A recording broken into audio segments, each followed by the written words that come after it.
Baik, shalom, shalom. Apa kabar hari ini saudara? Saya percaya hari ini saudara bersuka cita karena hari ini kita boleh ada di tempat ini untuk bersama-sama bersekutu dengan Tuhan, tetapi juga bisa bersekutu dengan rekan-rekan seiman di dalam Tuhan. Baik, mari sama-sama hari ini saya langsung mengajak kita akan membahas kebenaran firman Tuhan yang masih berkaitan dengan dua seri khotbah yang sudah kita dengarkan bersama, yaitu kita sudah belajar bersama-sama tentang pemulihan gambar Allah, dan kemudian kita belajar juga yang kedua adalah pemulihan hati Bapa, dan saat ini kita akan belajar adalah pemulihan batin, saudara. Saya percaya bahwa berbagai masalah yang terjadi dalam hidup kita bisa mengandung atau bisa berdampak dua hal dalam hidup kita. Masalah-masalah yang terjadi yang semua orang pasti mengalami, saudara. Dan saya katakan tadi bahwa masalah-masalah yang terjadi bisa berdampak dua hal. Yang pertama, bisa membuat kita makin mendekat kepada Tuhan. Mendekat kepada Tuhan yang membuat kita bisa alami yang namanya kekuatan, sukacita, dan kemenangan, saudara. Dan juga bisa membawa kita alami pemulihan. Tetapi ada juga hal yang lain yang juga banyak orang alami, saudara. Masalah bukan menguatkan mereka, masalah bukan membuat mereka penuh sukacita, tetapi masalah membuat mereka terpuruk hidup mereka, hancur hidup mereka, saudara. Dan saya percaya bahwa pada akhirnya kita menemukan bahwa pemulihan batin ini menjadi suatu karya Allah yang memanggil semua orang, siapapun juga, yang karena saya katakan tadi kita mengalami masalah dalam hidup kita yang kadang-kadang kita kuat, saudara, tetapi kadang-kadang pada akhirnya kita memiliki respon yang salah atas setiap peristiwa yang terjadi, sehingga tidak jarang juga atau tidak banyak akhirnya menimbulkan luka di hati, menimbulkan bekas di dalam hati kita, saudara. Alkitab di dalam banyak bacaan berbicara tentang luka batin ini atau luka hati ini. Ada beberapa kata yang dipakai, saudara. Tapi mari kita akan lihat di dalam dua bacaan pada hari ini. Mari bersama-sama buka di dalam Mazmur pasal 34 ayat yang ke-19. Kita akan melihat gambaran daripada Alkitab tentang luka batin ini atau luka hati yang bisa dialami siapa saja, termasuk orang-orang yang sudah percaya kepada Tuhan Yesus. Dalam Mazmur pasal yang ke-34 ayat yang ke-19, itu bacaan yang pertama, dan bacaan yang kedua adalah di dalam Mazmur 147 ayatnya yang ketiga. Sekali dua bacaan ini kita akan baca bersama-sama. Saudara buka, yang pertama adalah Mazmur 34 ayat yang ke-19 dan Mazmur 147 ayatnya yang ketiga. Sudah dapat katakan amin, saudara? Atau bisa ditampilkan juga di depan sini. Mari pertama-tama kita baca di Mazmur pasal 34 ayat 19 dulu. Setelah itu kita akan baca di Mazmur 147 ayat yang ketiga. 2, 3, mulai. Tuhan itu dekat kepada orang-orang yang patah hati, dan Ia menyelamatkan orang-orang yang remuk jiwanya. Di dalam bacaan yang pertama ini Alkitab menggunakan kata luka hati dengan patah hati, atau luka hati juga itu dengan remuk jiwanya. Mari lihat sama-sama sekarang Mazmur 147 ayat yang ketiga. 2, 3 mulai. Ia menyembuhkan orang-orang yang patah hati dan membalut luka-luka mereka. Ini gambaran Alkitab, masih ada banyak kata-kata yang dipakai oleh Alkitab. Ada yang menggunakan kata robek hatinya, terluka hatinya. Dan inilah gambaran orang-orang yang pada akhirnya karena responnya yang salah terhadap semua hal yang terjadi dalam hidupnya, akhirnya membuat patah hatinya, saudara, atau membuat remuk jiwanya.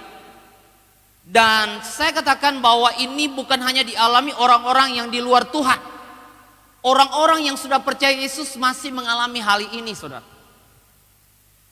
Kalau saudara perhatikan di dalam ayat yang kita baca tadi, selain gambaran tentang luka batin atau luka hati yang digambarkan sebagai patah hati atau remuk jiwa, ternyata Alkitab berkata bahwa Tuhan dekat dengan orang-orang demikian, saudara.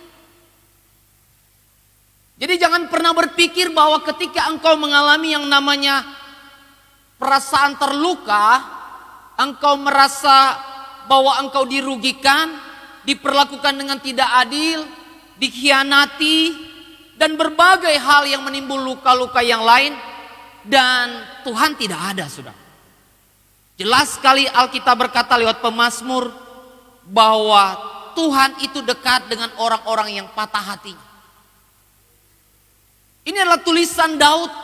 Berarti seorang Daud pernah mengalami yang namanya terluka hatinya, saudara. Saat kapan Daud mengalami terluka hatinya, saudara? Ternyata Alkitab banyak mencatat. Saudara melihat tentang bagaimana Daud tumbuh, saudara. Tumbuh dalam keluarga yang baik-baik. Mereka beberapa keluarga, tetapi pada akhirnya Alkitab pernah mencatat bahwa saat Nabi Samuel akan datang dan akan mengangkat seorang raja menggantikan Saul, Alkitab mencatat di sana bahwa yang diperhadapkan oleh Isai adalah semua kakak-kakak atau semua anak-anak yang terbaik, yang Isai berpikir bahwa di antara mereka, kalau saya sodorkan, pasti di antara mereka lah yang terpilih. Dan pada akhirnya ketika kita melihat, ketika Alkitab mengisahkan bahwa ternyata Tuhan menolak semua yang dibawa oleh Isai, semua anak-anaknya Tuhan tolak. Tuhan berkata kepada Samuel, masih ada anaknya yang satu lagi, saudara. Dan kita mengerti bahwa ini adalah anak alternatif, saudara.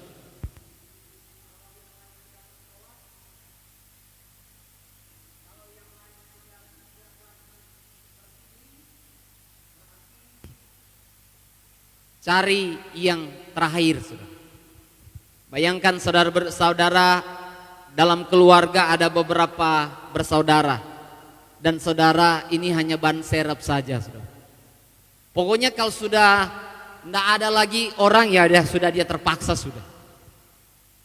Nggak terpilih lagi kakak-kakaknya, ya udah pilih yang adik yang ya tidak ada apa-apanya ini.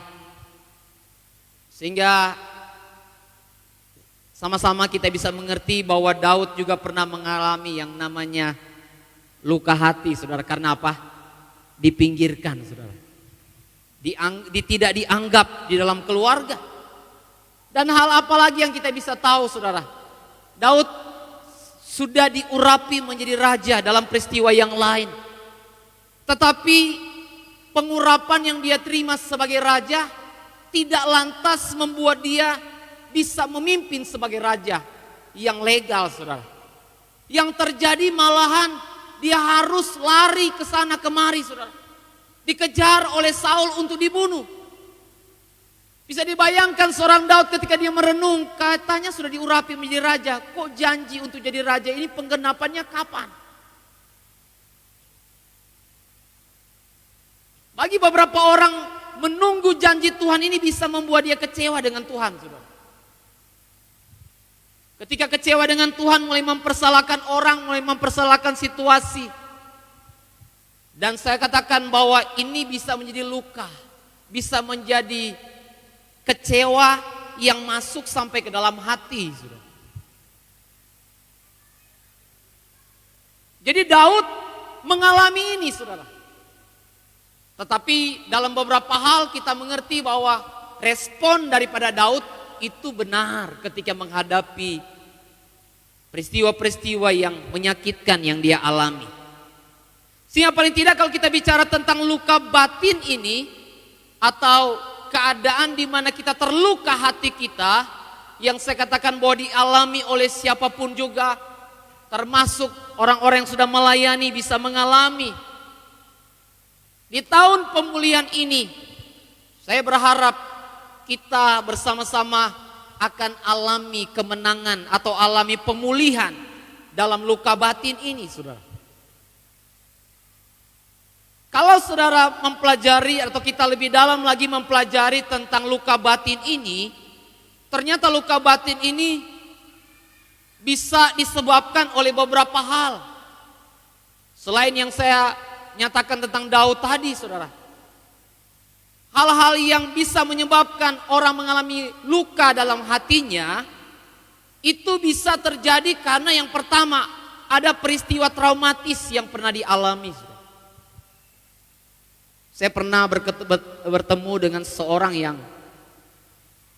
dia mengalami pelecehan seksual semenjak kecil, saudara.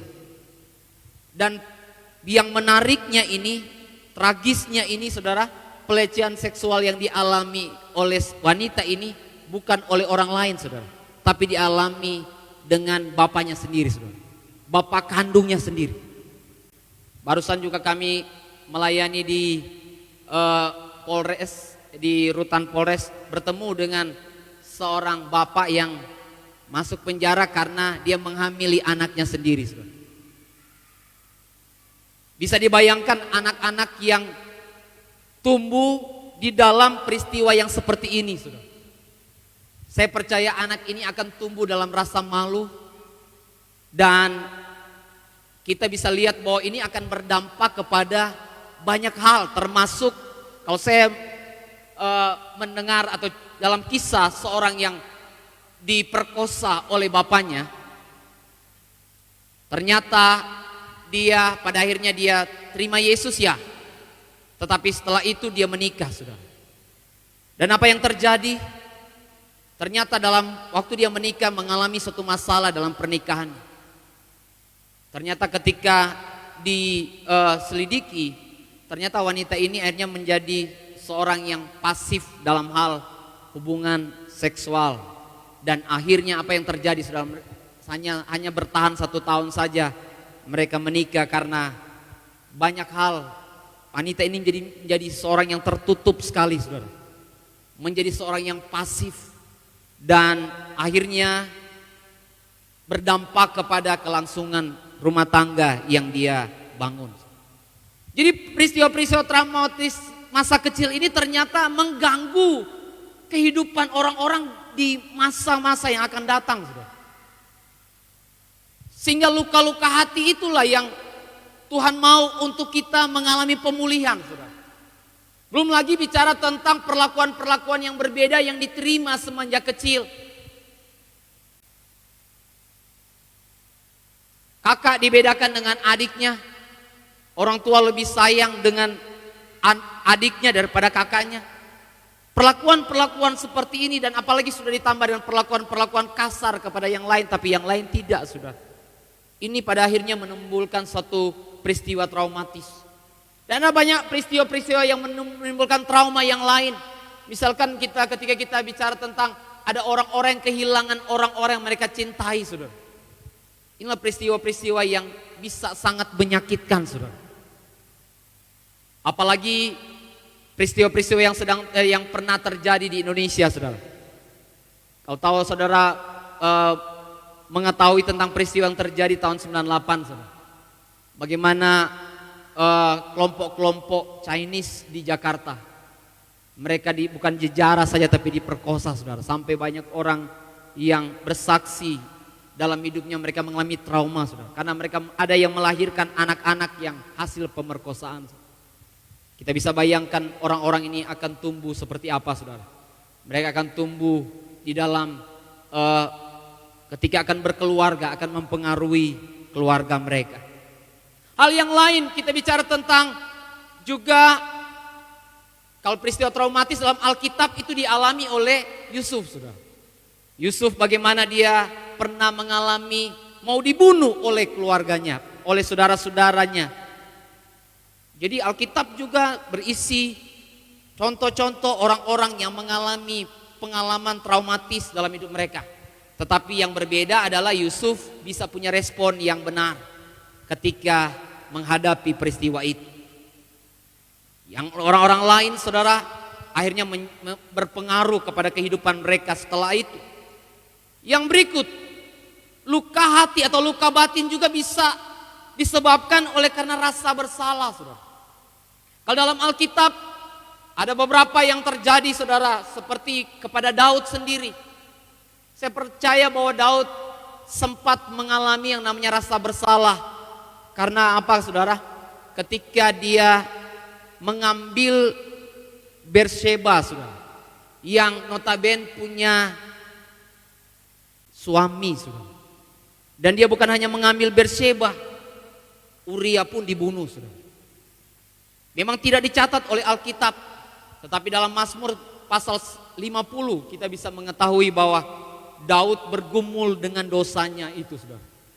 Daud bergumul dengan rasa bersalah yang sangat.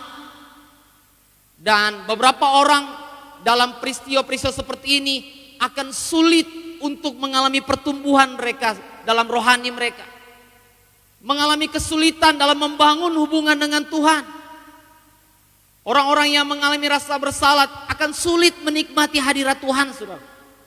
Karena yang ada dia mengalami terus tuduhan dalam hidup dia.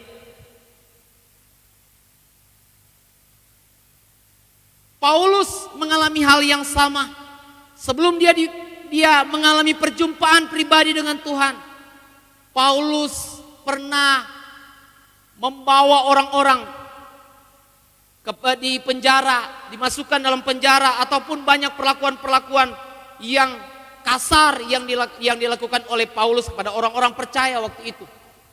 Karenanya saat dia menjadi penginjil, membawa orang-orang kepada Tuhan, saya percaya dia pernah mengalami yang namanya rasa bersalah dalam hidupnya.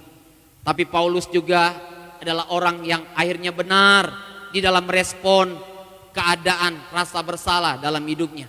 Karena pada akhirnya Paulus berkata, aku melupakan apa yang ada di belakangku dan mengarahkan hidup kepada apa yang ada di depanku. Satu peristiwa yang saya pernah juga membaca, saudara. Orang yang dipenuhi dengan rasa bersalah. Seorang anak kecil yang nakal, saudara.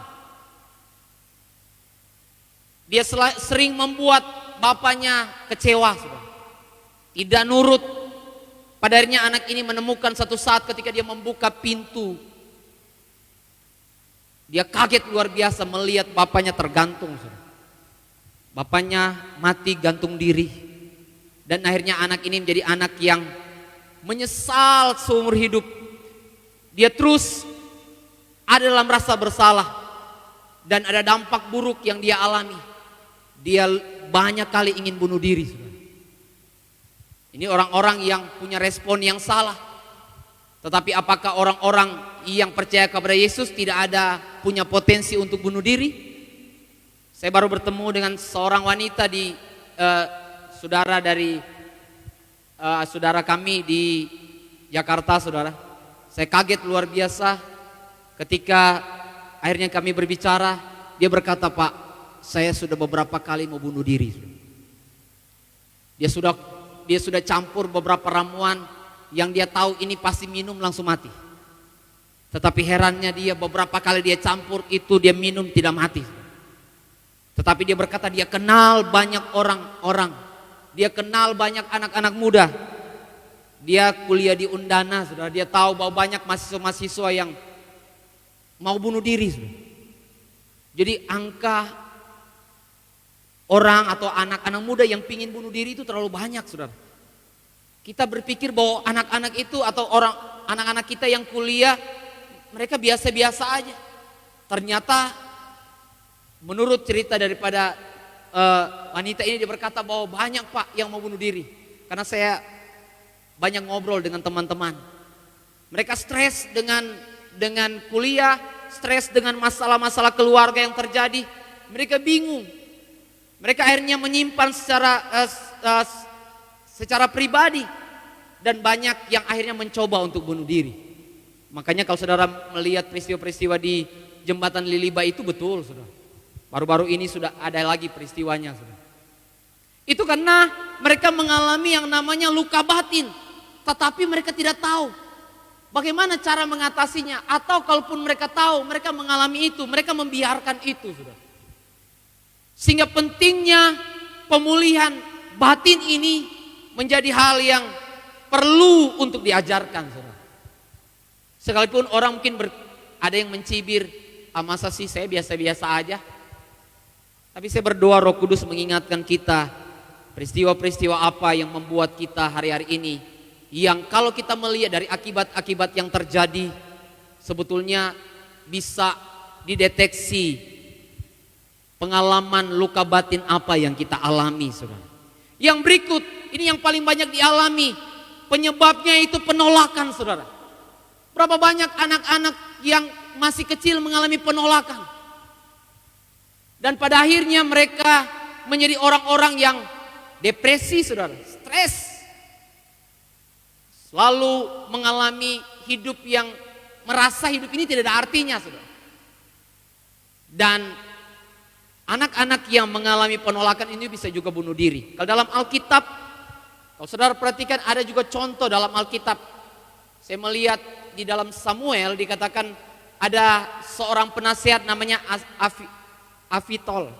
Dia adalah seorang penasehat raja bersama dengan Husai, saudara. Dan pada akhirnya waktu Absalom waktu itu mengkudeta bapaknya, dia meminta saran. Dan saran yang disampaikan pada awalnya dikatakan bahwa ya sarannya seperti ini: kita kumpulkan pasukan, kita kejar Daud. Dan akhirnya ditanyakan, Absalom tanyakan kepada Husai, apakah saran dia ini benar? Dan ketika ditanyakan, seorang Husai berkata bahwa saran ini salah. Dan apa yang terjadi? Ternyata Afitol ini akhirnya bunuh diri, saudara, karena sarannya ini ditolak. Dalam Alkitab, tetapi dalam kehidupan sehari-hari, berapa banyak anak-anak, bahkan semua kita yang mengalami hal ini. Saat pandangan kita tidak diperhatikan oleh orang lain, saran kita mungkin ditolak oleh orang, kita merasa berarti kita tidak ada apa-apanya, saudara. Jadi penolakan ini, kalau dalam Alkitab banyak, saudara. Yusuf pernah mengalami ini, Daud mengalami ini, Paulus juga pernah mengalami. Tapi kenapa saya angkat tiga tokoh ini, Yusuf, Daud, Paulus? Ternyata orang-orang yang sudah pernah mengalami penolakan dalam hidup mereka, tetapi ketika respon mereka benar, mereka akan dipakai Tuhan dengan hebat. Yang percaya katakan amin, saudara. Orang-orang, anak-anak muda yang pernah mengalami luka hati dalam hidup mereka, ketika mereka bisa mengalami pemulihan dalam luka ini, mereka akan dipakai Tuhan dengan dahsyat, saudara. Kalau saudara perhatikan tentang Yusuf, waduh, terlalu banyak yang membuat dia bisa luka hatinya, saudara. Kalau saudara perhatikan kisah Yusuf, bagaimana dia pertama akan dibunuh oleh saudara-saudara kandungnya sendiri. Saudara, kalau mau dibunuh sama saudara sendiri, saudara bisa bayangkan, saudara, dalam hatinya seorang Yusuf, dia bisa saja terluka, saudara. Orang-orang lain kok sayang, tapi kok saudara saya sendiri begini. Dia kecewa, pasti kecewa berat, saudara. Apalagi ketika Yusuf juga ada di rumah Potifar, apa yang dialami Yusuf, saudara? Yusuf mengalami yang namanya difitnah. Ada orang-orang tertentu ketika mengalami fitnah ini, waduh, hidupnya tidak karu-karuan, saudara. Punya respon yang akhirnya keliru, saudara. Bagaimana dia berusaha untuk membalas juga ketika difitnah. Tetapi Yusuf sama sekali tidak, saudara. Dan bagaimana juga Yusuf pernah menolong orang. Menolong lewat mimpi kepada juru minum. Dikatakan bahwa nanti kamu akan membawa piala kembali itu kepada raja. Dan apa yang terjadi, saudara? Kebaikan Yusuf dilupakan, saudara. Peristiwa-peristiwa mau dibunuh dan bahkan difitnah, digosipkan, dan bahkan peristiwa diperlakukan tidak adil oleh orang-orang terdekat kita, orang-orang di luar, mungkin orang-orang lain lagi. Ini hampir semua kita mengalami ini. Kita hampir semua mengalami bagaimana kita dikecewakan oleh orang-orang di sekitar kita. Dikecewakan oleh keluarga kita. Dan bahkan kadang-kadang kita juga kecewa dengan Tuhan, saudara. Karena apa? Banyak pergumulan kita sudah sering doakan, tapi ini tidak ada tergenapi, tidak ada jawabannya. Jadi siapapun di antara kita, bahkan saya berkata termasuk saya, kita akan mengalami semua peristiwa-peristiwa yang akan membuat kita, kalau respon kita salah, akan membuat luka di hati ini, saudara. Sehingga kalau kita melihat sebetulnya penyebab luka dalam batin kita ini, atau luka dalam hati kita, patah dalam hati kita ini, robek dalam hati kita ini, ternyata pada umumnya itu disebabkan karena respon kita, saudara. Selain saya katakan tadi ada hal-hal yang di luar daripada kendali kita yang terjadi, tetapi ternyata penyebab utamanya adalah respon, saudara. Jadi ketika respon kita salah, itu yang akan membuat akhirnya luka dalam hati kita. Tapi kalau respon kita benar, akan bisa meminimalisir luka dalam hati kita. Tetapi kan pada umumnya kita bisa melihat bahwa hampir setiap orang merespon dengan cara yang berbeda-beda, saudara. Saya mencatat di sini ada beberapa hal yang bisa menjadi respon, reaksi kita saat kita misalkan difitnah tadi, diperlakukan tidak adil, digosipkan. Mungkin respon pertama adalah mengalah, saudara. Sudah mengalah, sudah. Kan Tuhan ajarkan kita bersabar mengalah. Tetapi ternyata di lain pihak atau di satu situasi mengalah itu menjadi sesuatu yang baik, saudara. Tetapi mengalah yang pada akhirnya membuat kita akhirnya mengasihani diri. Aduh, ya udahlah, memang tidak bisa buat apa-apa. Ini bisa membuat orang terluka juga, saudara. Kita berkata bahwa karena kita tidak bisa, ini kan orang tua, jadi kita mengalah. Oh, ini karena suami, jadi kita mengalah. Mengalah tapi nyimpan di sini, saudara. Dan ini yang banyak dialami oleh ibu-ibu. Tapi kalau ibu-ibu di tempat ini tidak ada yang seperti itu. Amin. Maksudnya kenapa, Pak? Mengalahnya lain. Maksudnya mengalah tunggu waktu.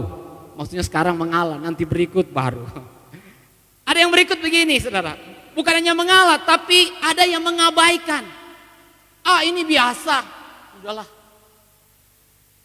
Dan ini banyak orang-orang percaya jatuh di sini, saudara. Reaksinya hanya mengabaikan saja. Ya udahlah, abaikan saja.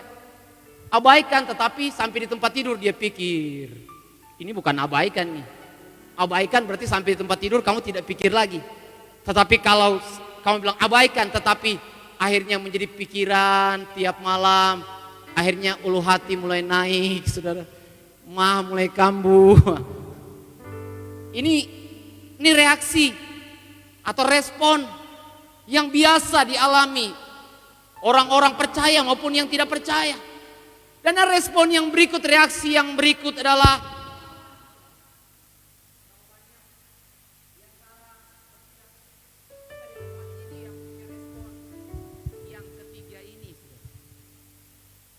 respon melawan. Melawan dengan berbagai macam cara, saudara. Ada yang melawan terang-terangan, tapi ada yang melawan diam-diam, saudara. Tetapi mau dia terang-terangan, mau diam-diam, itu adalah melawan, saudara. Memberontak. Jadi pada prinsipnya kita melihat di sini bahwa respon kita terhadap setiap permasalahan yang dialami, ini adalah rahasia sukses kita mengatasi luka batin, saudara. Kalau respon kita benar ketika menghadapi situasi-situasi, dikhianati, difitnah, digosipkan, diperlakukan tidak adil, kalau benar, ini sudah rahasia sukses kita mengatasi luka batin, saudara. Dan rahasia sukses kita untuk tidak luka di hari ke depan, saudara. Mau peristiwa apapun tidak akan membuat luka lagi dalam hati kita, saudara. Saya tadi sudah beritahukan ada beberapa akibat luka batin atau luka hati yang bisa dialami, saudara. Bagi beberapa orang hanya mengganggu secara jiwa mereka, saudara. Mungkin mereka agak stres, depresi, berdiam diri, saudara. Ya diam-diam, saudara, tidak buat ya tidak dalam reaksi yang frontal. Tetapi ada orang-orang dengan reaksi yang mau balas, saudara. Balas dendam. Tapi ada juga orang-orang yang akhirnya berontak, saudara. Dan untuk yang bagian terakhir ini, berontak frontal, saudara. Apakah ini masih dialami oleh orang-orang percaya? Saya yakin bahwa orang-orang percaya pun masih mengalami ini, saudara. Sehingga Alkitab pernah berkata bahwa jangan sampai kepahitan itu menjadi racun yang meracuni orang lain. Pelayan-pelayan Tuhan masih bisa kepahitan? Ada amin? Enggak ya? Di luar sana masih banyak, saudara. Gesekan dalam pelayanan membuat orang mengalami luka pertama dan kepahitan. Tetapi kalau Paulus menulis dalam kitab Ibrani bahwa jangan sampai akar pahit itu meracuni hidupmu, dan padarnya bukan hanya meracuni hidupmu, tapi meracuni hidup orang lain, saudara. Jadi kita perlu melihat bahwa banyak akibat-akibat luka batin yang kalau kita mau melibatkan Roh Kudus saja untuk melihat, saudara. Apakah hanya sekedar di psikologi saja, saudara? Ternyata di fisik bisa, saudara. Saya kekurangan waktu akan memberitahukan tentang banyak penyakit-penyakit itu disebabkan karena luka batin tidak selesai, saudara. Saya katakan tadi mah terus, kumat terus, saudara. Dan bahkan ada banyak bukan hanya dalam pencernaan, pernafasan juga. Dan ada banyak luka-luka yang susah sembuh, saudara. Itu ternyata secara kedokteran itu juga berkaitan dengan karena menyimpan kepahitan, menyimpan dendam, menyimpan benci yang berkepanjangan. Secara sosial, misalkan sosial dalam pelayanan kita lah, dalam berhubungan dengan orang-orang, ini akan mengganggu, saudara. Karena orang-orang dengan luka hati yang tidak diselesaikan ini cepat tersinggung, saudara. Nggak ngomong tentang orang, ngomong tentang dia, tapi dia merasa bahwa ini arahnya kepada saya nih. Orang hanya bisik saja begini dulu, pasti dia bicara saya nih. Dan ini dalam pelayanan pun bisa terjadi, saudara. Dan saya bisa katakan bahwa ini bisa menjadi problem dalam pelayanan juga. Ketika sedikit-sedikit tersinggung, sedikit-sedikit sakit hati, sedikit-sedikit kecewa, saudara. Dan di tahun pemulihan ini, saya percaya untuk yang begini-begini, kita akan selesaikan semua. Amin. Karena kita akan memulihkan banyak orang. Bayangkan orang sakit hati memulihkan yang sakit hati, ini kan repot tuh. Kita harus pulih dulu hati kita, baru kita bisa pulihkan orang lain. Yang setuju dengan saya katakan amin. Bilang sama-sama dengan saya harus pulih lebih dulu untuk memulihkan orang lain. Kalau kita sakit hati tidak mungkin kita bisa pulihkan orang lain.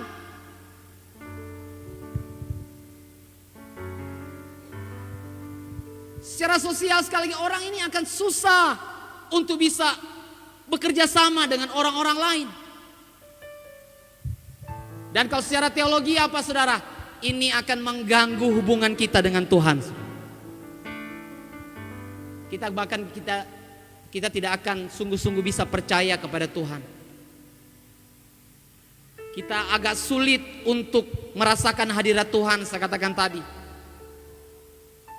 Akan sulit untuk bisa mendekati Dia sebagai Allah yang penuh kasih. Ketika kita menghubungkan keadaan kita yang terus disakiti oleh orang-orang di sekitar kita, apalagi oleh Bapa kita.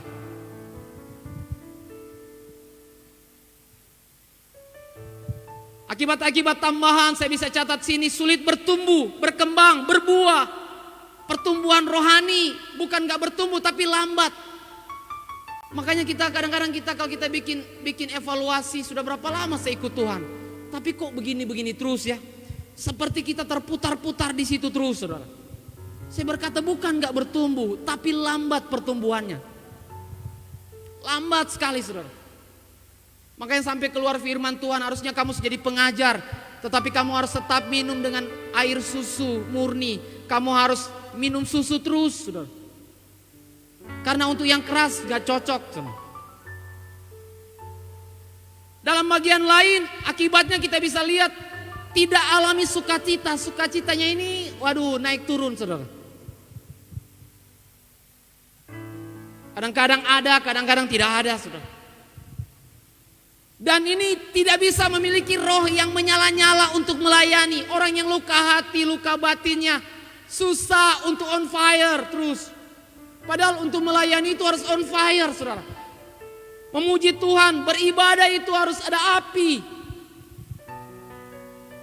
Hari ini ibadah, minggu depan tunggu dulu lah. Redup lagi, saudara. Apalagi, saudara, tidak dapat ada pada potensi maksimal kita, saudara. Karena selalu saja ada yang menghambat, selalu saja ada yang menghalangi. Karena itu, saudara, mari sama-sama kita belajar hari ini. Dari semua yang saya sampaikan tadi, saudara, saya berdoa Roh Kudus bicara bagi kita, saudara. Yang perlu kerendahan hati di sini, saudara. Saya ketika mempersiapkan firman ini, saya juga berdoa, Tuhan, apakah masih ada dalam hidup saya yang saya masih menyimpan yang namanya luka hati ini? Apakah masih ada peristiwa di mana saya masih trauma, saudara? Apakah masih ada peristiwa di mana saya masih nggak terima dengan apa yang orang perlakukan mungkin di masa kecil? Saya masih menyimpan rasa bersalah yang terus menerus. Bahkan saya masih menyimpan peristiwa di mana saya mengalami penolakan, saudara. Saya berdoa sungguh-sungguh, saudara. Saya berkata, Tuhan, ingatkan saya, Tuhan. Karena kita hanya bisa dipulihkan kalau yang pertama, saudara. Yang pertama kita sadar, kita mengerti. Oh, ada luka dalam hati saya, saudara. Dan kalau kita mengerti rencana Tuhan dalam hidup kita, rencana Tuhan bagi kita jelas dalam 1 Tesalonika 5 ayat 23. Tuhan mau kita terpelihara dalam tubuh, roh dan jiwa kita ini terpelihara, saudara. Sehat. Jangan hanya tubuhnya yang sehat, tapi jiwanya, saudara, luka. Rohnya kuat, tetapi ternyata jiwanya rapuh, saudara. Jadi hari ini mari kita lihat, yang pertama, untuk kita bisa alami pemulihan luka batin ini, sadari dan mengerti luka batin. Bagaimana kita bisa tahu? Saya katakan tadi, dampak akibat-akibat yang tadi, saudara, saya sampaikan tadi. Ada saat-saat di mana akhirnya kita bisa lihat, kok aneh saya. Kita bisa lihat respon kita terhadap situasi jadi aneh sendiri, saudara. Dan hampir kita tidak bisa mengendalikan keadaan itu, saudara. Ada orang-orang tertentu yang akhirnya jatuh dalam satu kemarahan yang akhirnya dia sendiri gak bisa kontrol, saudara. Dan saya percaya bahwa Roh Kudus pasti akan mengingatkan kita untuk hal-hal yang kita pernah merasa terluka, saudara. Dan sebaiknya hari ini mari kita terbuka, paling tidak di hadapan Tuhan, saudara. Roh Kudus akan menolong kita untuk kita bisa sadar Dan kita mengakui saudara, bahwa kita inilah orang-orang yang butuh dipulihkan saudara. Bukan tetap dipendam atau didiamkan atau pasrah saudara. Saya percaya hanya orang-orang dengan kerendahan hati di hadapan Tuhan, ketika Roh Kudus membimbing kita, mengingatkan kita dari semua yang saya sampaikan tadi, Roh Kudus bekerja dan kita pada akhirnya tahu dari pertumbuhan rohani kita, dari respon-respon kita terhadap orang-orang di sekitar kita, paling tidak Roh Kudus akan bekerja sehingga kita bisa tahu bahwa saya pun butuh dipulihkan saudara. Saudara yang menonton juga di rumah saudara, saudara bisa sendiri di hadapan Tuhan tanya pada Roh Kudus, bagian apa di mana saya masih terluka saudara, bagian apa di mana saya masih belum merdeka saudara, bagian apa di mana saya belum sepenuhnya lepas saudara. Kalau ketemu dengan orang ini masih tidak bisa saudara, ketemu dengan orang yang menyakiti saya masih belum plong saudara. Itu hal-hal yang saya percaya Tuhan akan ingatkan bagi kita, karena ini akan menjadi bagian awal yang penting. Kalau sudah sombong, tidak mau akui, tidak mau sadar, ini sudah tidak bisa dipulihkan lagi saudara. Hanya ketika kita merendahkan diri di hadapan Tuhan, kita mau dikoreksi sama Roh Kudus, baru kita bisa dipulihkan saudara. Selama engkau tidak mau dipulihkan, Tuhan juga tidak akan pulihkan kamu saudara. Alami hadirat Tuhan tiap hari. Tetapi kalau engkau tidak pernah membuka hatimu untuk dijamah oleh Roh Kudus, untuk dikoreksi oleh Roh Kudus, engkau tidak akan mungkin mengalami pemulihan. Padahal pemulihan ini sangat penting untuk siapapun bisa alami, karena ini akan berdampak bagi kita ke depan. Masa depan kita, pernikahan kita, pelayanan kita, profesi kita, ini akan punya pengaruhnya saudara. Baru yang kedua, setelah kita sadar, kita akui, kita minta Roh Kudus mengingatkan kita. Kita melihat dampak-dampaknya, akibat-akibatnya, respon-respon kita saudara. Ketika ada orang yang tulis sesuatu di status, saya heran, ada orang tulis status saudara. Beberapa orang responnya langsung meledak-ledak saudara. Padahal ya mungkin ini memang yang tulis status ini, makanya saya ingatkan jemaat-jemaat di tempat ini, jangan tulis status-status yang ngambang, yang sepertinya nyinggung orang saudara. Ada satu anak muda saya tegur, kamu statusnya kenapa itu? Dia bilang iseng aja, sembarang, iseng aja katanya, padahal ini sudah menyinggung orang lain saudara. Apalagi musim kampanye kemarin-kemarin, banyak status-status itu sebetulnya mengandung banyak hal, makanya banyak berespon. Dan akhirnya kita tahu orang dengan respon-respon yang dengan berlebihan begitu, kita bisa pastikan orang ini luka saudara. Nggak singgung dia, tapi dia yang tersinggung saudara. Dan akhirnya dia punya respon yang lebih parah lagi saudara. Mari kita lihat saudara, selain kita akui, kita sadari, kita minta dikoreksi oleh Roh Kudus, bagian mana kita masih mengalami luka saudara. Bagian mana kita masih menunjukkan bahwa saya masih cepat sekali berespon, bereaksi yang salah saudara. Dan yang kedua saudara, kita datang kepada Tuhan yang pasti saudara. Datang kepada Tuhan.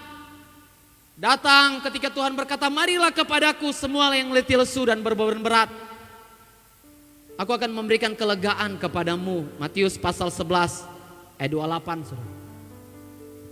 Memang hari-hari ini sudah ada yang namanya psikiater yang bisa melakukan ini. Tapi saya percaya yang bisa menyembuhkan secara total hanya Tuhan. Hanya kuasa Tuhan. Yang percaya katakan amin saudara. Berbagai kecanggihan hari-hari ini psikiater menawarkan bagaimana kita bisa lepas dari luka batin ini. Tapi saya percaya semua orang-orang yang datang kepada Tuhan, yang datang dengan kelemahan mereka, yang datang dengan patah hati mereka, yang datang dengan luka hati mereka, Tuhan berjanji akan memberikan kelegaan, akan memberikan pemulihan, akan menyembuhkan setiap mereka. Yang percaya katakan amin. Yang datang kepada obat-obat, yang datang kepada alkohol saudara, Jangan datang kepada pelarian-pelarian yang lain, saudara. Ada berbagai pelarian-pelarian luka hati, saudara. Beberapa orang pelarian luka hatinya kepada minuman, saudara. Dia pikir dia minum mabok, sampai minum sampai banyak-banyak begitu, luka hatinya sembuh, saudara. Padahal hanya sementara saja waktu dia masih puyeng, sepertinya hilang luka hati. Setelah hilang puyengnya, tambah parah sih, saudara. Ada yang larinya kemana, saudara? Larinya ke narkoba. Ada yang larinya, macam-macam, saudara. Tapi ada yang larinya aneh-aneh, saudara. Larinya berantem. Kalau wanita-wanita ada yang larinya ke belanja. Belanja sampai puas, saudara. Ternyata kalau bagi beberapa orang tidak sadar bahwa itu untuk menutupi semua yang tidak enak di hatinya, saudara. Jadi mari terima kasih Tuhan, datang kepada Tuhan. Jangan salah datang, saudara. Jangan salah cari pemulihan, saudara. Ada orang-orang cari pemulihan malah tambah masalah, saudara. Dia waktu mengalami luka hati, wanita luka hati, dia curhat kepada pria, akhirnya koslet, saudara. Bahaya. Dapat pria yang suka dengar, kayaknya dia mengerti saya ini.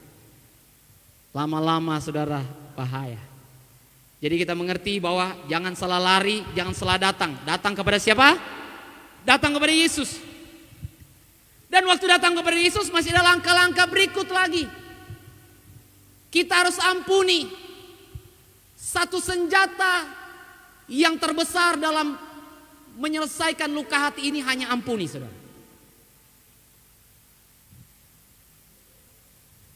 Dan bersyukur Tuhan memberikan senjata itu bagi kita, saudara. Mau apapun yang terjadi, kalau kau punya senjata pengampunan, itu bisa diselesaikan, saudara. Tapi kalau sudah tidak punya senjata pengampunan, saudara, tidak ada apa yang kita bisa andalkan, saudara. Jadi hari-hari ini mari mahir menggunakan senjata pengampunan ini. Apa-apa cepat ampuni, tidak usah lama-lama, nggak usah tunggu nanti Natal lagi baru ampuni, nggak. Mengalami peristiwa itu langsung ampuni, saudara. Ada orang berkata, enak aja. Dia yang salah, saya langsung minta, langsung cepat sekali minta kasih ampun. Orang-orang kadang-kadang tidak sadar ketika engkau mengampuni, engkau yang bebas, engkau yang enak, saudara. Jadi orang-orang percaya, semua jemaat dalam tahun pemulihan ini harus mahir menggunakan senjata pengampunan ini. Karena saya mau katakan hari ini kita akan bertemu dengan orang-orang yang pasti akan fitnah kita, pasti akan lukai kita. Saya katakan pasti akan memperlakukan kita tidak adil. Kalau saudara berkata Tuhan jauhkan saya daripada orang-orang memperlakukan tidak adil, justru engkau berdoa begitu Tuhan akan taruh, saudara. Kenapa Tuhan akan taruh? Karena Tuhan tahu bahwa kamu tidak mau lulus dalam hal ini. Jadi Tuhan pasti taruh, saudara. Kadang-kadang begitu ya. Apa yang kita doakan itu yang Tuhan kasih, saudara. Tuhan, dia mau menghindar dari hal ini, saya kasih.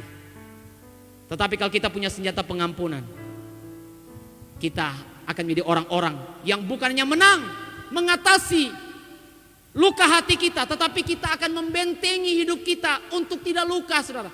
Tidak sempat luka, sudah selesai, saudara. Kita jangan biarkan, langsung selesaikan dengan pengampunan, saudara. Pengampunan itu luar biasa, saudara. Pengampunan teladan Tuhan, pengampunan itu merupakan prinsip yang dihidupi oleh Kristus dan Dia mau kita ada dalamnya, saudara. Dan yang berikut bukannya pengampunan, tidak berhenti sampai kepada pengampunan. Ternyata Tuhan mau kita melepaskan, saudara. Saudara bisa lihat ayatnya di dalam Kolose pasal yang ketiga ayat yang ke-8, saudara. Kolose 3 ayat yang ke-8. Kalau pengampunan tadi dalam Matius pasal yang ke-6 ayat 14 sampai 15. Kalau membuang melepaskan ini yaitu di dalam Kolose 3 ayat yang ke-8. Buang kemarahan, buang kekecewaan, saudara. Jadi waktu engkau berkata saya ampuni dia, tapi buang juga kekecewaanmu, buang juga kemarahanmu. Ada banyak orang-orang tidak tuntas mengampuni. Kenapa? Mereka sudah ampuni, tapi mereka tidak buang, saudara. Makanya luka itu akan tetap, nanti dia akan kambuh lagi, saudara.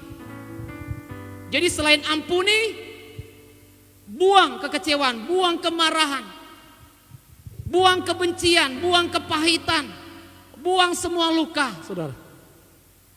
Dan ini jangan ke saudara berkata, Tuhan tolong buang dalam hidup saya. Tuhan bilang enggak, kamu yang buang.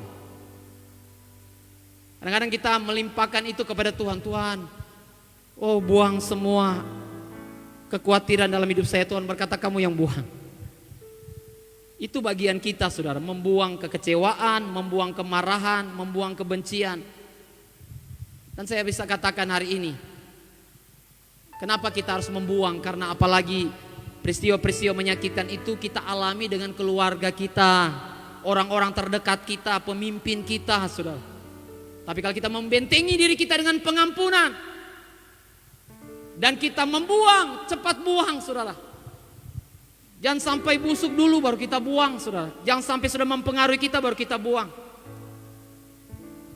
Dan yang ketiga, saudara, selain akui, sadari, terima kasih Tuhan. Dan yang berikut, tetap tinggal dalam Yesus. Yohanes 15 ayat 4 dan 7. Di sana disebutkan begini, saudara, tinggal dalam aku dan aku dalam kamu, sama seperti ranting tidak dapat berbuah dari dirinya sendiri kalau ia tidak tinggal dalam pokok anggur. Demikian juga kamu tidak berbuah jikalau kamu tidak tinggal di dalam aku. Jikalau kamu tinggal dalam aku dan firmanku tinggal dalam kamu, mintalah apa saja yang kamu kehendaki, kamu akan menerimanya. Di sini Tuhan berkata bahwa kita harus tetap tinggal dalam persekutuan dengan Yesus, saudara. Tetap tinggal dalam firman, tetap tinggal dalam kendali Roh Kudus.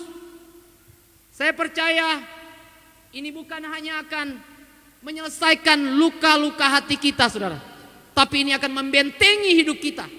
Saya percaya kalau roh kita kuat, saudara, kita akan punya respon yang benar terhadap orang-orang yang menyakiti kita, saudara. Kalau roh kita kuat, kita akan punya respon yang benar. Kita akan punya hati yang tetap terjaga dari perlakuan-perlakuan tidak adil, saudara. Dari fitnah, gosip, apapun yang diarahkan kepada kita.